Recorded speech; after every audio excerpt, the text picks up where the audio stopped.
Hey, what is up, guys? Phantom Null here, and we're about to take a look at our Victory supergroup, which is called the Avengers of Dawn. So, let's hop right into it. This shouldn't take too long, but this is a nice base and a lot of detail. I can take credit for basically none of this supergroup base. My friend who I'm in the supergroup with, it's a two-person supergroup, did pretty much everything. She's really good at this stuff. Um, so basically, this is more or less based around a group of characters that have a basis in a webcomic that she writes, and they're basically these warriors that defend this other world. And basically, every one of these banners represents a different character, um, that have a basis, um, you know, in that world and in this supergroup. So this is more or less the lounge. We got a bunch of books. Got some TV. It looks like we have some really crappy stuff on. Some bad PowerPoint. We got a bar because, I mean, honestly, what kind of lounge is complete without a bar? Um, I'd like a scotch, please. So, what else? We got these nice lights up. Got some decorations on the walls. And this is actually underneath the entrance area. There's a little semi-staircase. Not that it'd be a problem for any of them to get up, but it's semi-hidden, but not really intended to be hidden, so to speak. There's a room for a couple of characters in here. Got some guns because one of them is a dual pistol wielder. Before we go to the back here, let's take a look at... Or should I? I've already looked at one of the rooms. Let's head through the kitchen here. And let's go into the sort of living area. Minus that one room over there, which is tucked away in a corner for privacy. This is a room of two characters. Unfortunately, never got time to really personalize these. But it is what it is. This is actually a nursery for a couple of the little tots. Nice touch. Here's another. Actually, yeah, we went into that room, but really, I think all of these. Yeah, I don't think any of them actually were decorated before. I mean, before the shutdown, really, I guess, because it's all about to end tomorrow. And over here, we have power crystal, powering the base a little bit.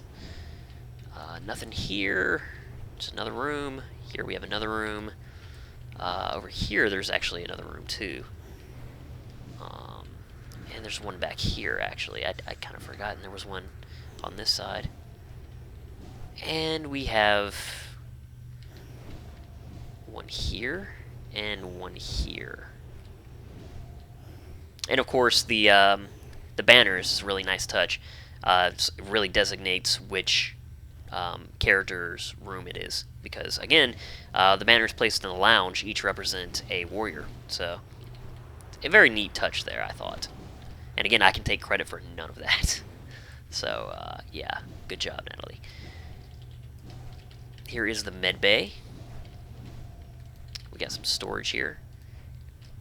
Just some rubies and a simple chemical. This is actually the well, part of what is intended to be a pool, but we don't have it completed. We only have one of the slow fields, which makes it look like water from above. But yeah, we never got the second one. So the pool will remain forever incomplete. No, we have to keep the game going so we can get another slow field. Oh, okay. That's one of those weird things where the back does not show on the back side, so you can't tell, but there's actually a wall there that you can't pass through. That's one of the finicky little bugs. I guess you'd call it a bug. Anyway, it doesn't work quite right, but We have a vault up here. Obviously, this place is magical in origin, while the Virtue base, of course, was technological, because it's basically a supergroup started by Black Rose, and I mean, like a lot of her powers are magical or mystical, but she has no control over the force behind them. So everything she does, she has to kind of rely on technology to look into that. We have some teleporters here: Atlas Park, Steel Canyon, and Peregrine Island and Fault Line. We never really got a ton of teleporters because, again, lack of time. And this base was not started until she started to play again. So, it actually hasn't even been around for that long. We actually have a scrying mirror thing here. Scrying paintings, it says, but it didn't really look like a painting to me. Along with a little, not really an altar, but yeah, sort of podium, I guess. Anyway, a mystical area, complete with crazy runes and stuff. We got our Ouroboros portal right here, which I think, personally, is a must-have in every base, because, man, I love Ouroboros, man. I wish other MMOs had that concept. I mean, not a time-traveling, crazy crystal run by a madman that, creates plots and within plots and things like that, but I just mean a way to replay the story arcs that you go through. Actually, we should go back here first. Throughout the game, at any point in your leveling career, I think that was such a great way. That along with super sidekicking and things like that, just let you play whatever content you wanted, whenever you want, however you wanted. And, I just really enjoy that. We got a invention. Invention.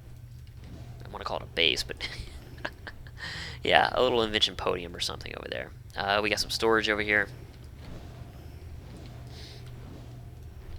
And now let's go this way. And this is the sort of church area. Man, I just cannot think of my words today. Words! Can't use words. And this is a little little hidey area, which, whenever someone needs to get away, they just kind of come up here. And clearly, it's kind of a getaway. Bunch of energy drinks or something scattered around with some books, and just need to escape for a little while. But yeah. Again, the kitchen. And, yeah, I think we've done the whole circle, haven't we? Yeah, because we started with the private residential area. So that is basically it. And, yeah, I'm gonna miss this place as well. I feel like this place, I mean, there was so much personality behind the characters that we had here. I mean, we both kind of created the characters that belong in this supergroup together, so they all sort of play off each other. And, unlike my Virtue supergroup, which had a lot of characters I just came up with myself initially and stuff like that, I feel like this one kind of had more room to not really be unique, but to have some ideas that we kind of came up with together, and thus two heads are better than one. It probably would have been, even more interesting. But again, lack of time. In this base, we just didn't even have the prestige to do a lot of things that we wanted. So, I mean, a lot of things are just unfinished in that regard. But yeah, either way, a great visualization of a base for these characters, and another great aspect of City of Heroes that I would like to see in whatever I play ultimately, whatever it may be. I hope that some kind of spiritual successor to City of Heroes eventually comes about in some form, but I have no illusion of that happening anytime in the near future. Maybe within the next 5 or 6 years if we're lucky, but who knows? Who knows what will happen? But again, personal player housing I think is something I would enjoy in a game that I played. But if you can't do that kind of thing, even a base for a group of characters like this, that you can still make into a base for just a couple of people, I still find to be sufficient. But yeah, I could blab forever, so I should probably stop. This is the whole of the base after all. So again, thank you for watching. There will be another video forthcoming of the villain base here on Victory, which is very small because there's only 3 characters in that supergroup. So yeah, again, thank you for watching, and catch you on the next one.